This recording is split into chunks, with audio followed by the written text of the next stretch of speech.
وقال الله تبارك وتعالى في شان حبيب مخبرا وآمرا إن الله وملائكته يصلون على النبي يا أيها الذين آمنوا صلوا عليه وسلموا تسليما. سب دوست اب مل کے نبی پاک کی بارگاہ میں درود و سلام پڑھیے. الصلاۃ والسلام علیک یا رسول اللہ وعلی آلک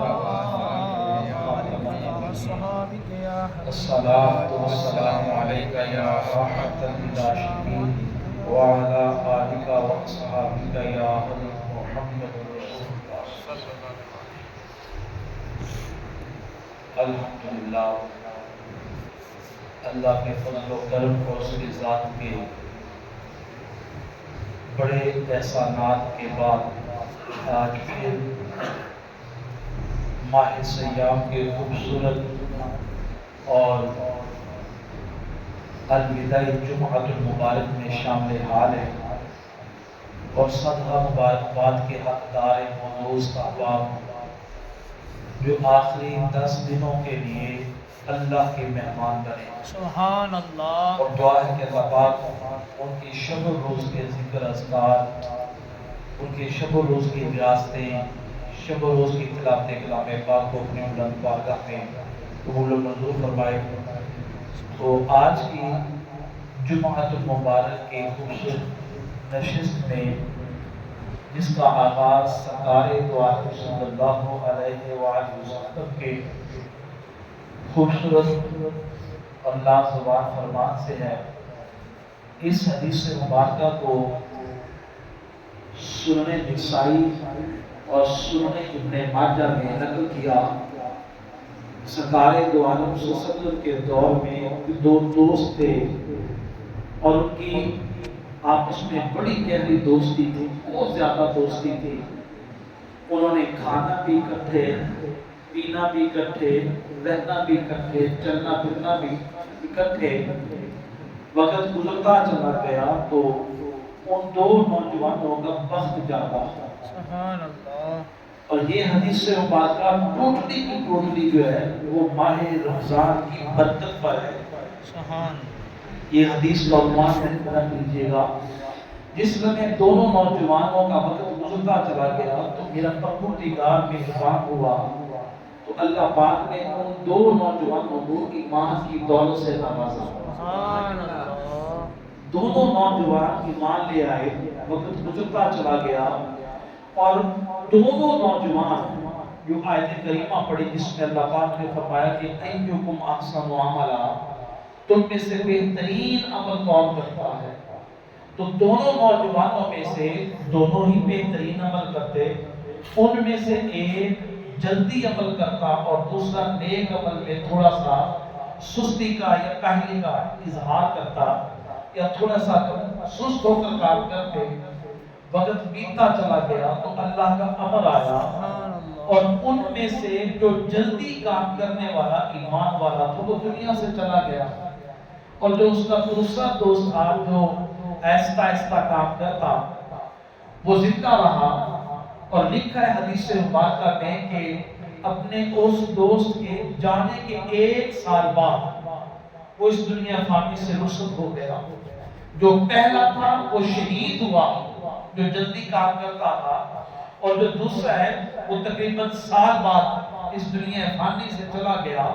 تو حضرت ابو طلحہ رضی اللہ تعالیٰ عنہ نے خواب دیکھا اور خواب میں کتنا عجب منظر تھا. وہ ہمارے جیسے خواب نہیں ہیں، ہم جیسے نلائقوں کے، ہم جیسے سست روی اور کاہلی والے، ہم جیسوں کے خواب نہیں ہیں. ان کے خواب میں بڑا پیارا منظر دیکھا.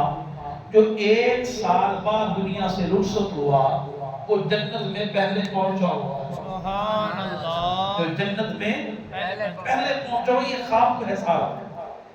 اور جب جنت میں تھا صبح ہوئی تو اس غلام رسول جو اپنے باقی دوستوں کو خواب ڈسکس کر رہے ہیں، اب بیان کر رہے ہیں خواب. تو جیسے جیسے وہ خواب کی حقیقت خواب بیان کرتے ہیں تو کریم آقا علیہ السلام آپ ہی اپنے غلاموں کے پاس تشریف لے آئے. تو آقا علیہ السلام نے ارشاد فرمایا جو طلحہ بیان کر رہا ہے خدا کی قسم سچ بیان کر رہا ہے. سبحان اللہ. جو طلحہ بیان کر رہے ہیں وہ کیا کر رہے ہیں؟ سچ بیان کر رہے ہیں. اب یہ جو حدیث سے مبارکہ ہے یہ اہل سنت و جماعت کے لیے بہت بڑی اتھینٹک ہے. وہ کم عقل اور بدبخت لوگ جو کہتے ہیں کہ سرکار دو عالم صلی اللہ علیہ وآلہ وسلم کو تو دیوار کے پیچھے کا علم نہیں ہے، تو میرے کریم آقا کی شان یہ ہے اگر کوئی غلام بھی خواب دیکھے تو خبر لجپال آقا کو ہوتی ہے. سبحان اللہ. آقا علیہ السلام نے بیان فرمایا کہ جو طلحہ بیان فرما رہے یہ سچ ہے. اب آقا علیہ السلام کو جب یہ خبر ہوئی آپ نے بیان فرما دیا کہ وہ سچ ہے، تو اب تھوڑا سا لمحہ فکریہ ہے. عرض کرنے لگے کریم آقا جو پہلے دنیا سے گیا تھا وہ تو شہادت کی موت تھا، اس کو تو شہادت آئی تھی، اس کا درجہ عام موت سے اعلیٰ ہے، تو لہٰذا اس کا جنت میں جانے کا سبب پہلے تھا، تو یہ بعد میں دنیا سے گیا ہے تو یہ جنت میں پہلے پہنچ گیا. تو میرے کریم آقا علیہ السلام نے ارشاد فرمایا سنو اس کو جو 1 سال کی زندگی میسر ہوئی اس زندگی میں اس کے لیے ماہ رمضان کا مہینہ آیا سبحان اللہ. اور اس نے اسی ماہ سیام کے روزے رکھے اور اسی ماہ سیام میں رب کے قریب رہا، ماہ سیام کی تقریب کی، ماہ سیام کا ادب و احترام کیا. تو میرے رب کا کرم یہ ہوا اس کی جیسے ہی آنکھیں بند ہوئی جنت کا حقدار ہو گیا. سبحان اللہ. یہ اس ماہ سیام کی برکت ہے، اس کا کرم ہے، اس کی عطا ہے کہ جس مالک نے آپ اور ہم جیسوں کو ایمان کی دولت سے نوازا اور پھر اپنے قلب میں لا کر اپنی بندگی کے لائق سمجھا. تو جو آیہ کریمہ پڑھی اس میں میرے رب نے ارشاد فرمایا کہ میں موت اور زندگی بنانے والا ہوں، میں ہی کرنے والا ہوں سارے معاملات، میں نے ہی انسان کو موت بھی دینی ہے، میں نے ہی انسان کو کیا دینی ہے؟ زندگی دینی ہے. سورہ ملک کی جو آیہ کریمہ پڑھی اس میں اللہ نے ارشاد فرمایا کہ الذی خلق الموت والحیات، پہلے موت کو رکھا بعد میں زندگی کو رکھا.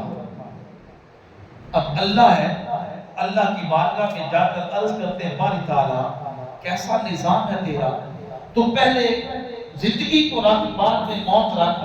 ہم نے دنیا کا دستور ہی دیکھا ہے، زندگی ملتی ہے تو بعد میں موت آتی ہے. تو اسی ہی آیت کی شرح یا اسی ہی آیت کے ریفرنس پہ جا کے پڑھے نا تو اللہ ارشاد فرماتا ہے کہ ان کنتم امواتا فاحیاکم ثم یمیتکم ثم یحییکم. اللہ نے بیان فرمایا میں پہلے موت کو بنانے والا ہوں. اب جب موت کو دیکھا تو موت کی تعریف پڑھی تو موت کی تعریف یہ ہے کہ جو سارے کام روک ڈالے. جس بندے کو موت آ گئی اس کا دنیا سے معاملہ ختم ہو گیا، اس کے سارے کام رک گئے، ہر ایک سسٹم پر بلاک ہو گیا، وہ سسٹم سٹاپ ہو گیا کیونکہ موت آ گئی.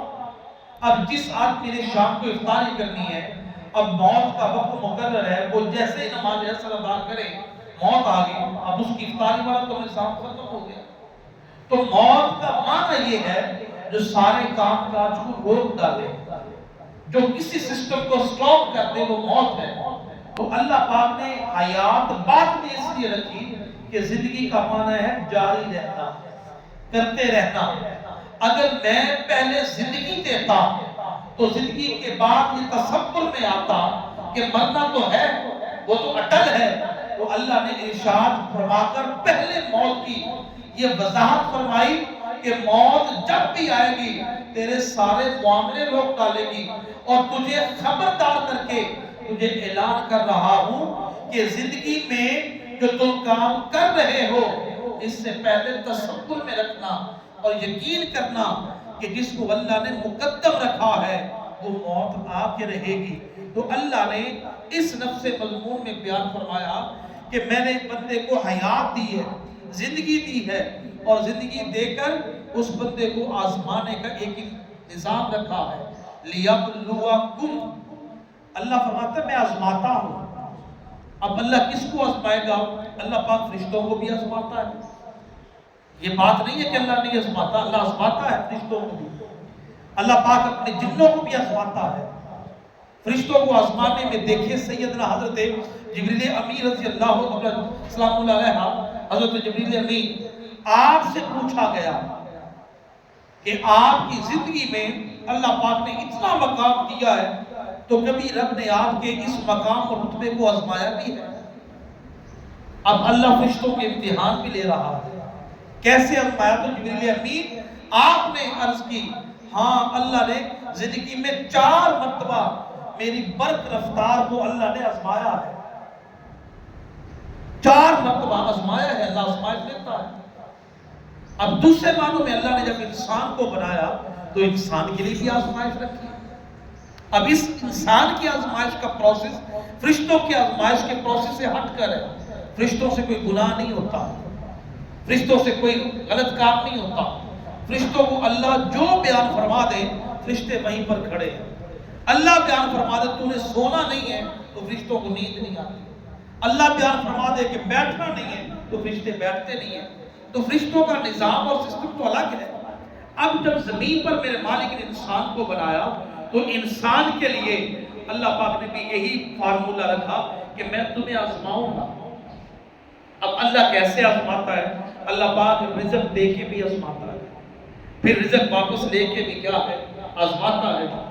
کتب سیرت میں آیا، کتب حدیث میں آیا، اللہ پاک نے اپنے نبی کو بھیجا کہ جاؤ وہ جو سامنے قبیلہ ہے نا جی باری تعالیٰ، اس قبیلے میں ایک گھر ہے، اس گھر کا جو مالک ہے فلاں اس کا نام ہے، جا کر اس فلاں شخص کو کہہ دو کہ اللہ نے تمہارے لیے موت کا حکم بھیجا ہے۔ موت کا کیا بھیجا ہے؟ حکم بھیجا ہے۔ اب جب وہ نبی اس شخص کے دروازے پر گئے، دستک ہوئی، باہر نکلے تو اللہ کا پیغام دیا۔ تو اب جب یہ پیغام اللہ کا مل رہا ہے تو ساتھ ہی اللہ نے پیغام بھیجا، اے میرے نبی مجھے اپنے اس بندے کا ایک عمل پسند آیا، اس بندے کا عمل کیا پسند آیا ہے؟ ہاں ان کے لیے جو میں نے موت کا حکم جاری کرنا ہے نا وہ یہ ہے کہ ان کی 80 سالہ زندگی باقی ہے اور 80 سال بعد یہ فوت ہو جائیں، ان کو بیان کر دو۔ اب یہ جب نبی بیان فرما رہے ہیں تو ساتھ ہی اللہ نے یہ پیغام بھیجا کہ ان کا ایک عمل پسند آیا ہے اور اس عمل کے اوپر میں ان کو اختیار دے رہا ہوں، اپنے بندوں کو اختیار دے رہا ہوں، عمل پسند آیا ہے۔ اب اللہ پاک ٹوٹل اتھارٹی جو ہے وہ اپنے بندے کو دے رہا ہے کہ ان کے لیے 40 سال میں نے فاقہ رکھا ہے اور 40 سال میں نے ان کے لیے رزق رکھا ہے ٹوٹل باقی 80 سالہ زندگی اور 80 سال کے بعد موت ہے۔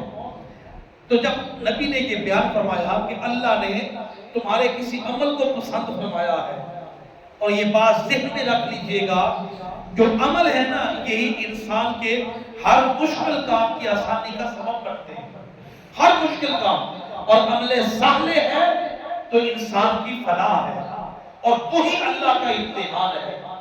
آپ اور ہم نے تو امتحان ہی کچھ نہیں دیے، وہ جو رب لیتا ہے نا تو پھر بڑے کمال لیتا ہے۔ 40 سال کی روزی رکھی اور 40 سال کا فاقہ۔ اب جب پیغام مل گیا تو اس بابا جی نے کہا جس کے لیے موت کا پروان لے کر آئے، تو انہوں نے کہا میں اپنی بیوی سے گھر میں جا کے مشورہ کرتا ہوں، پھر آ کر آپ کو عرض کرتا ہوں۔ گھر گئے تو بیوی سے مشورہ کیا کہ اللہ نے تیری اور میری زندگی ٹوٹل 80 سال رکھی ہے، پتہ نہیں تیرا اچھا عمل تھا یا میرا اچھا عمل تھا، اللہ کو پسند آیا۔ تو اللہ نے اسی 80 سالہ زندگی کو تقسیم کر کے بند بنا کے کہا کہ 40 سال میں دولت دوں گا، 40 سال میں رزق دوں گا اور 40 سال میں فاقہ دوں گا۔ اب اختیار تجھے اور مجھے رب نے دیا ہے۔ اختیار کس کو دیا ہے؟ آپ کو اور مجھے دیا ہے۔ ہم نے پہلے 40 سالہ رزق لینا ہے یا فاقہ؟ تو دونوں میاں بیوی نے یہی رائے لی کہ بعد کی بات میں دیکھی جائے گی، پہلے رب سے رزق مانگ لیتے ہیں۔ اب 40 سال کو رزق کا منصوبہ میاں بیوی کا طے ہوا تو نبی کی بارگاہ میں آ کر عرض کی، اے نبی خدا اللہ کی بارگاہ سے 40 سال جو پہلے ہیں وہ ہمیں رزق عطا فرما اور 40 سال بعد جو فاقہ وہ ہمیں قبول ہے۔ نبی نے ہاتھ اٹھائے تو رب نے قبول فرما لیا۔ شام ہوئی، اب یہاں پر اللہ فرما رہا ہے لیبلوکم، میں آزماتا ہوں، یہ آزمائش ہے۔ اب پتہ بھی ہے ہمارے دروازے پر کوئی مانگنے آ جائے تو پہلی بات ہے دروازے نہیں کھولنا، اگر غلطی سے کھول بھی دیا تو کہہ دیتے معاف کر دینا۔ وہ اللہ آزمائش دے رہا ہے تیرے اور میرے ایمان کی۔ تو جب 40 سالہ رزق کے لیے دعا ہو گئی اور 40 سالہ فاقہ جو تھا گوارا تھا، اب اللہ کی بارگاہ میں دعا قبول ہو گئی تو اللہ نے فرشتوں سے کہا کہ ان کے لیے رزق کے دروازے کھول دو۔ شام ہونے لگی تو وہ بیوی جو اس کی تھی وہ مائی صاحبہ اٹھی، اس نے چھوٹی سی دیچکی جیسے ایک مرد اور ایک عورت کا کھانا بنانا ہو، وہ اس دیچکی میں کھانا بنانے لگی نا، تو بابا بولا اپنی بیوی سے کہ رک جا، اب دیچکی نہیں، اب دیگڑے پکا، اب دیگوں میں پکا، اب بڑے بڑے برتنوں میں بنا۔ کیوں کہ 40 سال تک غربت نہیں آنی، 40 سال تک کیا نہیں آنی؟ غربت نہیں آنی، فاقہ نہیں آنا۔ یہ رحمان کا وعدہ ہے۔ یہ کس کا وعدہ ہے؟ رحمان کا وعدہ ہے۔ اور رحمان کا وعدہ الحمدللہ رب العالمین، اللہ فرما رہا ہے میں دونوں تمام جہانوں میں تمہیں پالنے والا ہوں۔ اللہ بیان فرما رہا ہے۔ اب شام ہوئی، بڑے پتیلوں میں کھانا بن گیا۔ اب ہوا آگے معاملہ کہ جب کھانا کھانے کا وقت قریب آیا نا تو اس کا جو خامد اٹھا باہر گیا، گلی کوچوں میں جو بھوکے ننگے لوگ تھے، جو یتیم تھے، جو بے سہارا تھے، انہیں اٹھا کر گھر لایا اور وہی لنگر ان کو کھلایا، وہی کھانا ان کو کھلایا۔ جیسے جیسے ان کی بھوک ختم ہوتی، آخری نوالا حلق سے نیچے اترتا تو ہر ایک نے ہاتھ اٹھا کر کہا اللہ ان کے رزق میں برکتیں عطا فرما، ان کے رزق میں برکتیں عطا فرما۔ ابھی پہلی نشست ہے، ابھی 40 سال زندگی باقی پڑی ہے، تو پہلا عمل ہے اور پہلی شام ہے، پہلا کھانا ہے۔ تو جیسے ہی سب نے ہاتھ اٹھا کر کہا اللہ ان کے رزق میں برکتیں عطا فرما، تو میرے رب نے فرشتوں سے کہا فرشتوں جاؤ جو ان کے باقی 40 سالہ زندگی ہے وہ بھی رزق والی بنا دو۔ اللہ تو یہ آزماتا ہے نا، تو ہمارا زندگی کا نظام کیا ہے؟ ہمیں اللہ نے دیا تو ہم نے اس کو باندھ کے رکھا ہے۔ اور اللہ قرآن میں فرماتا ہے یہ جو خزانے بنا بنا کے رکھتے ہو نا یہ تمہارے کسی کام نہیں آئیں گے، تمہیں زندگی دے کے آزما رہا ہوں۔ یہ تو وہ ہے، پھر ایک حدیث مبارکہ آقا علیہ السلام نے فرمایا کہ تم سے پہلے کا ایک زمانہ گزرا، 3 نوجوان تھے اور 3 نوجوان کسی کاروبار کے معاملے میں گھر سے نکلے تو راستے میں بارش نے آ لیا، بہت بڑا طوفان آیا، تو تینوں بارش سے بچنے کے لیے غار کے اندر چلے گئے۔ جب غار کے اندر گئے تو جب وہاں پر پہنچے تو اس قدر بارش اور اس قدر طوفانی مرحلہ تھا تو ہواؤں کے جموٹے میں ایک پتھر پڑا، لڑکھڑاتا ہوا غار کے دروازے پر آ گیا، غار بند ہو گئی۔ اب تینوں اندر کھڑے ہیں اور تینوں کے لیے موت اٹل ہو گئی کہ اب بچ سکتے، اب ممکن ہے نہیں۔ اب تھوڑا سا توجہ طلب جملہ بولیے گا کہ اگر پتھر کو ہٹانے کے لیے آپ کو جسمانی فورس کی ضرورت ہے، آپ کو طاقت کی ضرورت ہے، اب جتنی بڑی طاقت ہوگی اتنا پتھر کو ہٹانا آسان ہوگا، پتھر کو سائیڈ پہ کرنا آسان ہوگا، کیونکہ پتھر ایک مادی شے ہے، مادیت ہے، اور پتھر کو ہٹانے کے لیے بھی آپ کو مکمل طور پر جو مادی سسٹم ہوگا وہی لانا پڑے گا، یا تو مشینیں لانی پڑے گی کرین وغیرہ، یا پھر لوگوں کا ہجوم لے جا کر پتھر کو ہٹانا پڑے گا۔ اب یہاں پر عقل کو بھی رکھ لیں کہ ایک غار کے اوپر پتھر آیا اور دروازہ بند ہو گیا، اب وہاں پر بجائے کسی اور سورس کے پتھر کا ہٹنا محال ہے، ناممکن ہے۔ اب تینوں اندر ہیں اور موت قریب آتی جا رہی ہے۔ اب تینوں کو یکدم خیال آیا کیوں نہ ہم اپنی زندگی کو تو دیکھیں نہ ذرا، کیوں نہ ہم اپنی زندگی کو دیکھیں نہ ذرا۔ ان میں سے ایک شخص نے اپنے عمل کو یاد کیا، اے اللہ تو بڑا رحیم اور کریم ہے، تو نے مجھے مال و زر دیا ہوا تھا، جانور دیے ہوئے تھے، میرے پاس بھیڑ بکریاں تھی، میں ان کو باہر چرانے کے لیے لے جاتا اور جب شام کو گھر آتا تو جب تک میرے ماں باپ اس کو پہلے دودھ نہ پلاتا اس کے بعد اپنے بچوں کو پلاتا، تو پہلی فوقیت اپنے ماں باپ کو دی۔ ایک دن ایسا ہوا کہ میں اپنے مال ڈنگر کو لے کر گیا تو طوفان آیا تو راستے میں کہیں رک گیا، دیر ہو گئی اور رات پلٹ کر آیا تو میرے ماں باپ انتظار کرتے کرتے سو گئے اور سو بھی بھوکے گئے، دودھ جو نہیں ملا۔ جب میں واپس آیا تو میں نے اپنے ماں باپ کو سوتے دیکھا اور میں نے دودھ کا پیالہ لے کر اپنے ماں باپ کے قدموں میں کھڑا۔ کہاں پہ کھڑا؟ اپنے ماں باپ کے قدموں میں کھڑا، ان کو اٹھانے کی جسارت بھی نہیں کر رہا۔ اور آج کا نوجوان دیکھو نا ذرا، زبان پر کتنے مٹھاس ہے، باپ کو بولے گا تو کہہ کے بولے گا کہ تو بول رہا ہے۔ کہاں پہ ادب چلا گیا، کہاں پہ احترام چلا گیا؟ بیٹے نوجوان نسل اتنا جملہ دے نشی کر لیجئے گا، ٹٹ فار ٹیٹ عدلے کا بدلہ ہے۔ آج جتنی نفرت اور بغاوت اپنے والدین سے کرو گے تو دگنے کی امید رکھنا تیری اولاد اس سے بڑھ کر تیرے ساتھ کرے گی۔ آج وہ بیج بو جس کی محبت اور مٹھاس تیری ذریت کے اندر تجھے نظر آتی سامنے آئے، بجائے آج نفرت کا بیج نہ لے۔ اور یار محفل جب اس نے کہا کہ میں دودھ کا پیالہ لے کے کھڑا ہوں اور میرے بھوکے بلبلاتے بچے میرے قدموں میں پڑے ہیں، رو رہے ہیں، میرے بچوں کی رونے کی آواز سن کر میرے باپ اور میری والدہ بیدار ہوئے، تو میں نے بعد میں اپنے بچوں کو پلایا، پہلے اپنے باپ اور ماں کو پلایا۔ اے اللہ، اگر تجھے میرا یہ عمل پسند آیا ہے نا تو اس مشکل سے نجات عطا فرما۔ سبحان اللہ۔ اب تھوڑا سا سامنے رکھیے، کس نے عمل کیا؟ انسان نے عمل کیا نا، اور دروازہ تو بند ہے، پہاڑ پہ پتھر گرا ہوا ہے، تو جیسے ہی اس شخص نے اپنے عمل کو یاد کیا تو میرے رب کا کرم ہوا، وہ پتھر ہوا برابر صرف گیا، جس کو ہٹانے کے لیے آپ کو پتہ نہیں کتنی انرجی کی ضرورت تھی، کتنی طاقت کی ضرورت تھی۔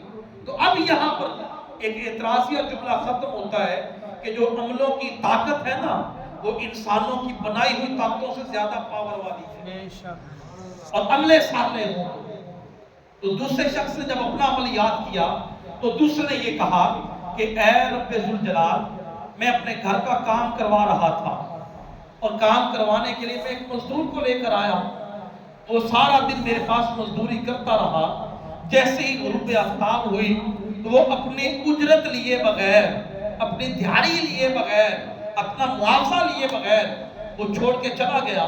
تو میں نے اسی کے معاوضے سے ایک جانور خریدا، بکری نما، میں نے اس کو سنبھالا اور اس کی خدمت کرتے کرتے وہ ریوڑ پڑتا بہت سارا جانوروں پر مشتمل ہو گیا۔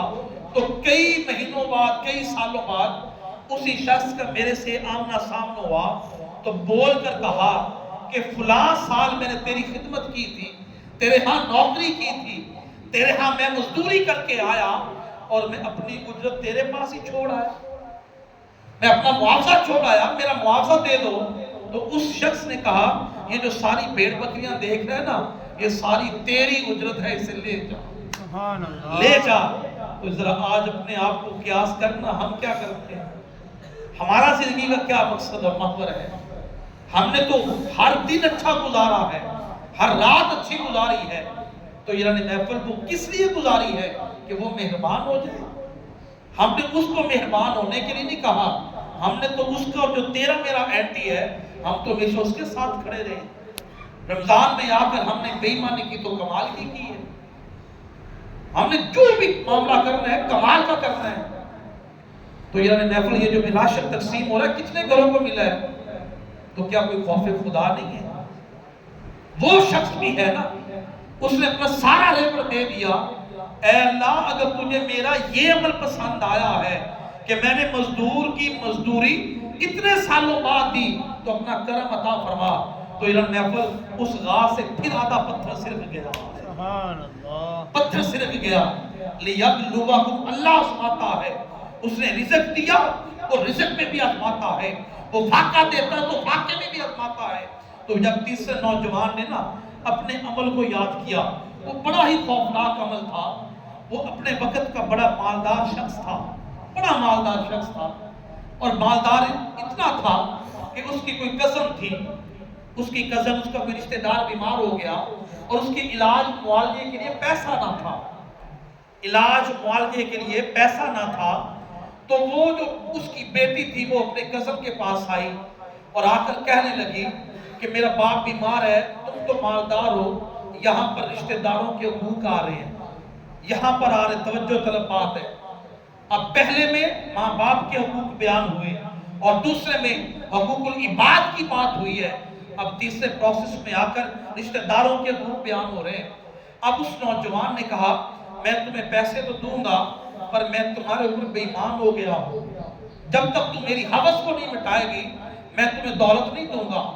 اور یہ حدیث کے الفاظ ہے، خدا کی عزت کی قسم کمال اس جملے پر جاتا ہوں کہ جب اس عورت نے اپنے آپ کو راضی کر لیا کہ تیری اس ہوس سے بہتر ہے کہ میرے باپ کی زندگی بچ جائے، وہ اپنے آپ کو تیار کر لیا۔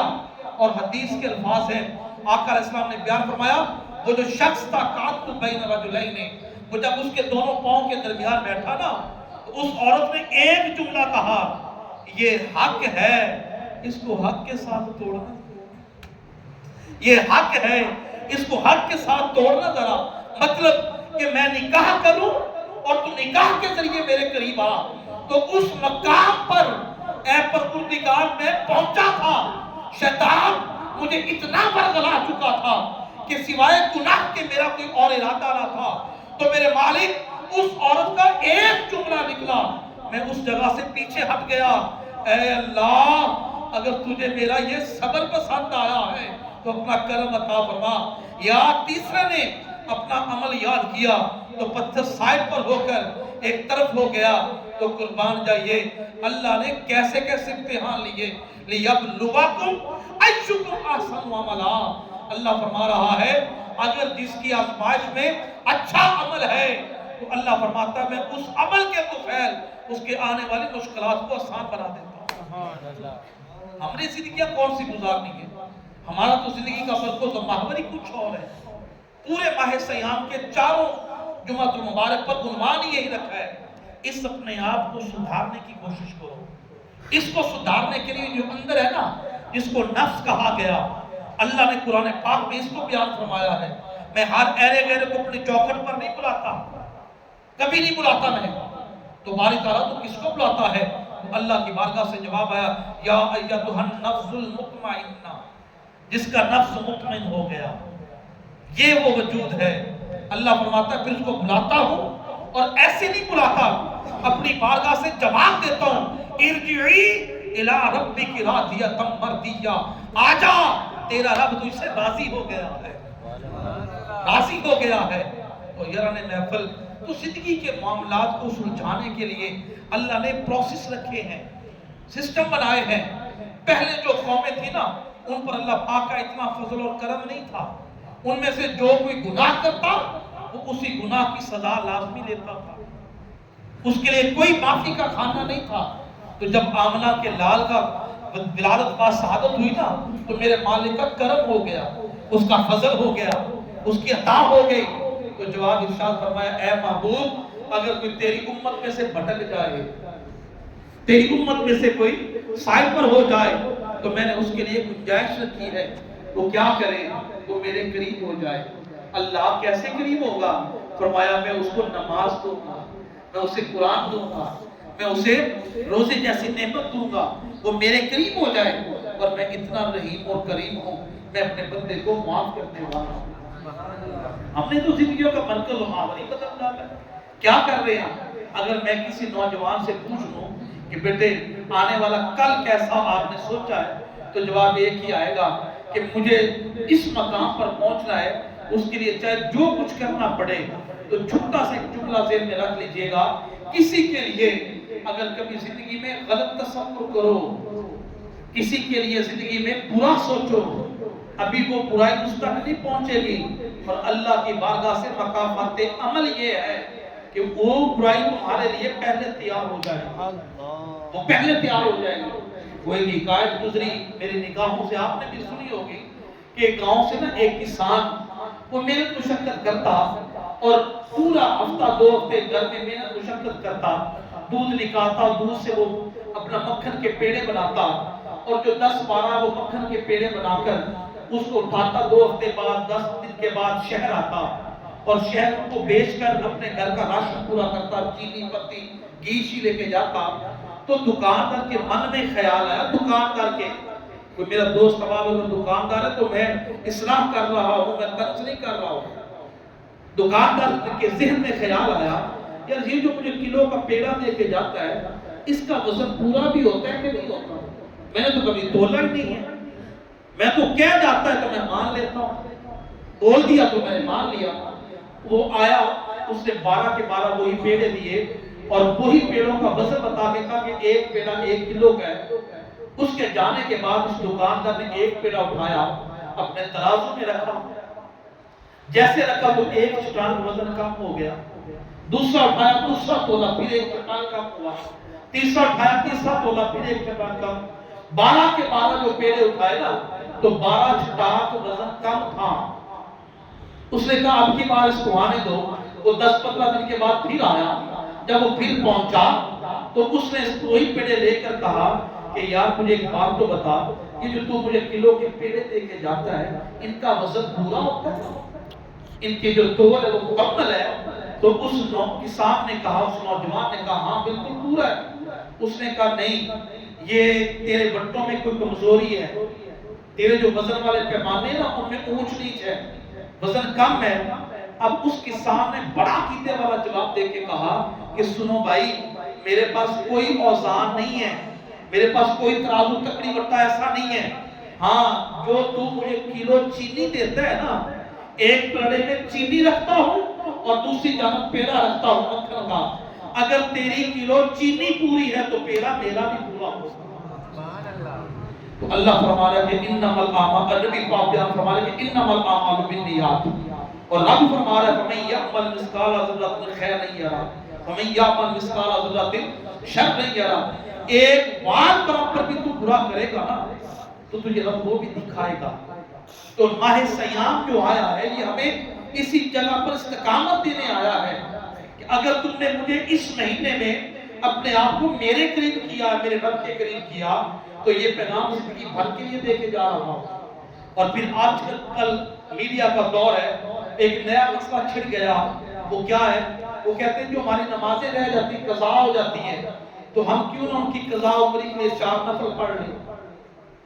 آج کے دن نماز ظہر کے بعد 4 نفل ہیں جس کو قضا العمری کہا جاتا ہے، بس 4 نفل پڑھ لیں تو ساری عمر کی قضائی نمازیں ادا ہو جائیں گی۔ تو ایسی کسی حدیث میں بھی نہ مجھے پڑھنے کو ملا، نہ ہمارے اکابر جو فقہا اور مفتیان کرام ہیں انہیں ملا۔ ہاں یہ فقط ایک عبادت ضرور ہے، اللہ فرماتا ہے نفلی عبادتیں کرو، یہ نفلی عبادتیں کرو، کوئی قضا عمری کا تصور نہیں ہے۔ ابھی میڈیا پر باتیں چل رہی ہے قضا عمری ادا کر لیں، قضا عمری ادا کر لیں، رمضان شریف کا آخری جمعہ آ گیا تو اس میں ظہر کے اور عصر کے درمیان جو مخصوص وقت اس میں ادا کریں تو ساری زندگی کی قضا ہو جائے گی۔ تو فقہا، علماء اور جتنے بھی نبی پاک صلی اللہ علیہ وسلم کے دین کے وارث ہیں انہوں نے کہا کہ ایسا کوئی قضاء عمری کا کانسیپٹ نہیں ہے، قضا کے لیے ہے کہ اس کو ادا کیا جائے۔ اب طریقہ بتا دیتا ہوں، کسی نوجوان کو یہ علم ہو کہ میری فلاں فلاں نماز قضا ہوتی ہے یا ہو گئی ہے تو اپنی ہر ادا نماز کے بعد اسی نماز کی قضا دیتا رہے، اپنی ہر ادا نماز کے بعد اس کی کیا دیتا رہے؟ قضا دیتا رہے، جب تک تیری زندگی اس مرحلے سے گزر رہی ہے تیری زندگی کی قضائیں بھی کیا ہے وہ ادا ہوتی رہیں گی۔ اور پھر تیسرا اہم معاملہ جو بتانا ہے، اللہ پاک نے آپ اور ہمیں زندگی جیسی نعمت دی ہے تو اللہ نے آپ اور ہمیں ہمیشہ نیک عملوں کے لیے کہا ہے۔ اللہ کبھی برے عمل کے لیے بیان فرماتا، اونچی آواز سے بولیے ذرا، کہ اللہ بھی کہتا کہ میرا بندہ تو برا عمل کر۔ تو اللہ نے آپ اور میرے جیسے گناہگاروں کے لیے اپنے قریب آنے کے لیے کچھ ایسے لمحات رکھے ہیں، کچھ ایسی راتیں رکھی ہیں جن راتوں میں برکتوں والی راتیں بھی شمار ہوتی ہیں۔ اور الحمدللہ اللہ پاک کا بڑا فضل و کرم ہے کہ آپ اور ہم ان راتوں میں اللہ تعالیٰ کی بارگاہ سے اور اس کے فضل و کرم سے شامل ہوتے ہیں جن کو لیلۃ القدر کہا جاتا ہے۔ اور انشاءاللہ کل بعد از نماز عشاء مسجد حاضہ میں ختم قرآن پاک ہوگا اور انشاءاللہ تعالیٰ آپ اور ہم شامل ہوں گے۔ اور یہ بیان کرتا چلوں یہ رمضان صرف 30 دنوں کے لیے آیا ہے۔ ایک چھوٹی سی مثال دیتا ہوں، اگر کوئی آپ اور میرے جیسا زمین پر آگ لگائے، آگ جلائے، وہ آگ تو بجھ جاتی ہے لیکن جو نیچے زمین جلتی ہے نا اس کا نشان باقی رہتا ہے۔ اللہ، اس کا نشان کیا رہتا ہے؟ باقی رہتا ہے۔ رمضان 30 دنوں کے لیے آیا ہے اور اس کا اثر ہماری زندگیوں پہ ہمیشہ رہنا چاہیے، نشان ہمیشہ رہنا چاہیے۔ اور یقین جانے کے کانپ جاتی ہے روح جب یہ تصور آتا ہے کہ موت قریب آ گئی تو سامان ہی کچھ نہیں ہے، موت قریب آ گئی تو سامان ہی کچھ نہیں ہے۔ اور ہم نے تو کچھ ایسے لوگوں کی بھی زندگیوں کو پڑھا ہے کہ جنہوں نے اپنی زندگی کو سنوارا اس قدر ہے کہ اللہ نے فرمایا کہ وہ میرا کرم اور فضل ہو جائے تو میں اپنے ایسے کسی بندے کو مرنے نہیں دیتا، وہ زندہ رہتا ہے۔ اور تاریخ میں ایک بہت بڑے اللہ والے کا نام آتا ہے جن کا نام حضرت خواجہ باقی باللہ رحمۃ اللہ علیہ۔ آپ کا جو نام تھا خواجہ باقی باللہ، تو اس نام کا ایک معنی ہے، باقی دنیا میں کوئی بھی نام ہوگا وہ با معنی ہوگا، بے معنی کبھی نام نہیں ہوتا۔ جس کا بھی نام ہوگا اس کا مطلب ہوگا۔ کوئی شوکت ہے تو اس کا معنی بلندی والا، کوئی علی ہے تو اس کا معنی بھی بلندی والا، افتخار ہے تو فخر کرنے والا۔ تو اس طرح کے سارے ناموں کے معنی ہیں۔ تو ایک نام ایسا ہے جس کا نام باقی باللہ ہے۔ تو آپ کا کوئی محبت کرنے والا، آپ سے کوئی چاہت کرنے والا، آپ سے کوئی الفت کرنے والا ایک شخص قریب ہوا، اس نے پوچھا کہ حضرت اپنے نام کا معنی تو بتائیے، بھی آپ کا جو نام باقی باللہ ہے اس کا معنی تو بتائیے نا۔ اب حضرت باقی باللہ نے ارشاد فرمایا کہ میرے بیٹے سنو کہ جب میں دنیا سے چلا جاؤں تو جو شخص میری نماز جنازہ پڑھائے اس سے میرے نام کا معنی پوچھنا۔ جو شخص میری نماز جنازہ پڑھائے، اور نماز جنازہ جو پڑھائے اس کی زندگی کا معقول ہو کہ اس کی کبھی نماز تہجد قضا نہ ہو۔ سبحان اللہ، کون سی نماز؟ تہجد کی نماز قضا نہ ہوئی۔ اور تہجد کوئی فرض نماز نہیں ہے، صرف کریم آقا علیہ السلام کا ایک معمول مبارک ہے۔ میرے کریم آقا کی خوبصورت عادت مبارک ہے کہ آپ رات کے پچھلے پہر میں کھڑے ہوتے اس رب کی بندگی کے لیے، اور نبی ہے اور امام الانبیاء ہے، اور جس نبی کے توسل سے اللہ پاک نے باقی امتوں کو بخشنا ہے اس نبی کا شان اور رتبہ کیا ہوگا۔ تو جب آپ رات کے پچھلے پہر میں کریم آقا علیہ السلام کھڑے ہوتے رب کی بندگی کے لیے، رب کی عبادت کے لیے، تو حضرت عائشہ جاگتی اور آپ دیکھتی کہ حضور مصلی پر کھڑے ہیں۔ تو ایک دن حضرت عائشہ نے عرض کی کریم آقا بتا دیجئے یہ کون سا عمل ہے، یہ کون سا عمل ہے۔ اب ادھر زبانیں حضرت عائشہ سے جملے نکلے، ابھی نبی پاک کے لب مبارک نہیں ملے، تو اللہ کی طرف سے پیغام آیا، اے جبریل جاؤ جا کے عائشہ کو پیغام دے دو فتحجد بہی نافلۃ لک، یہ جو میرا معبود کھڑا ہے نا یہ نماز تہجد ادا فرما، یہ اس کا کرم ہے، اس کا فضل ہے، اور تہجد کی ادا ہے۔ تو اعلان محفل حضرت باقی باللہ رحمۃ اللہ نے کہا کہ جو شخص میری نماز جنازہ پڑھائے اس کی کبھی نماز تہجد قضا نہ ہوئی ہو۔ اب دنیا سے چلے گئے، اب جنازہ پڑھا ہے، کوئی پڑھانے کے لیے آگے نہیں ہے، کروڑوں کا مجمع ہے، لاکھوں لوگ کھڑے ہیں، وقت گزرتا چلا گیا تو تھوڑی دیر کے بعد گھوڑے کے نا دوڑنے کی آواز آئی کہ ایک گھوڑ سوار آیا، اس نے اپنا منہ سے منڈاسا وغیرہ مارا ہوا ہے، وہ گھوڑے کو باندھتا ہے، نیچے اترتا ہے اور حضرت باقی باللہ کا نماز جنازہ پڑھا رہا ہے، باقی باللہ کا نماز جنازہ پڑھا رہا ہے۔ اب پہلی وصیت تو ختم ہو گئی کہ پڑھائے گا ہی وہی جس کی کبھی تہجد قضا نہ ہوئی ہو، جس کی کبھی تہجد قضا نہ ہوئی ہو۔ اب یہ تو معاملہ حل ہو گیا، تو اب جب یہ جنازہ پڑھا گیا تو جانے لگے، تو نوجوان نے ہاتھ پکڑ کر کہا رک جائیں، مجھے ذرا ایک اور معاملہ بھی تھا مرنے والے سے کہ اس کے نام کا مطلب پوچھنا تھا، باقی باللہ کا معنی کیا۔ اس نے کہا تھا کہ جو شخص میری نماز جنازہ پڑھائے اس سے آ کر میرے نام کا مطلب پوچھنا۔ نماز جنازہ تو پڑھا دیا آپ نے، اب ان کے نام کا معنی بتائیے۔ تو یقین جانیے خدا کی قسم تاریخ میں لکھا کہ جب اس گھوڑ سوار نے کہا پوچھنے نا اپنے چہرے سے نقاب اٹھایا تو خدا کی عزت کی قسم خود حضرت خواجہ باقی باللہ کھڑے تھے، خود کھڑے تھے اور بول کر کہا جو مر گیا وہ فانی ہے، جو کھڑا ہے وہ باقی باللہ ہے۔ تو ایکم احسن عملا، وہ تیرے عمل ہی ہیں جو تجھے زندہ رکھیں گے۔ اور اللہ زندگی دے کے آزماتا ہے، ایک بار زندگی جس کی ختم ہو گئی دوبارہ موقع نہیں ملنے گا، دوبارہ زندگی آنی نہیں ہے، پھر وہ زندگی ہوگی جو ہمیشہ اور جاوداں رہنے والی ہوگی، پھر اس میں جو اس کا فیصلہ ہوگا اچھا ہوگا تو تب بھی ہم ہوں گے، اگر اس کا فیصلہ کوئی ہماری سوچ سے الٹ ہوگا تو ہم ہوں گے، پھر تڑپ کر بھی کہیں گے مولا ایک بار زندگی پھر دے دے، اچھے عملوں سے گزار کے آؤں اور تیری بارگاہ کا حقدار ہو جاؤں، تیری محبت کا حقدار ہو جاؤں۔ تو یعنی محفل اس وقت پچھتانے سے بہتر ہے آج اپنی زندگی کا قبلہ درست فرما لیں، اپنی زندگی کے مرکز و محبت کو بدل لیں۔ میرا رب بڑا رحیم اور کریم ہے، جو 100 قتل کرنے والے کو معاف کرنے کی طاقت رکھتا ہے، وہ تیرے میرے جیسوں کو بھی معاف کر سکتا ہے۔ تو یعنی محفل بس یہی پیغام، یہی سبق ہے کہ ماہ سیام تو چلا جائے گا، ہم نے اللہ کے گھر کو ایسے آباد کرنا ہے، ہم نے اپنے دلوں کو زندہ کرنا ہے۔ خدا کی قسم وہ دل ہے ہی پرکھا کہ جو اذان سنے اور دوڑ کر رب کی بارگاہ میں نہ آئے، وہ مردہ دل ہے جو اذان سنے اور رب کی بارگاہ میں سجدہ نہ کرے۔ ہم نے اپنے دلوں کو زندہ کرنا ہے۔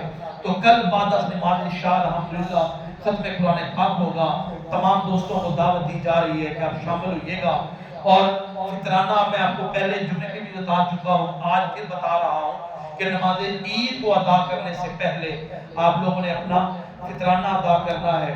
ہاں جن دوست آپ کو بیماری ہے، وہ کمزور ہیں یا روزے رکھنے کی طاقت نہیں رکھتے، تو فقہا نے ان کے لیے فدیہ بھی کہا ہے، وہ اپنے روزوں کے ان کو کیلکولیٹ کر کے ان کا جو فدیہ ہے وہ بھی نکال کر ادا کر کے ہیں۔ دعا ہے کہ اللہ پاک آپ کی اور ہماری حاضری قبول و منظور فرمائے۔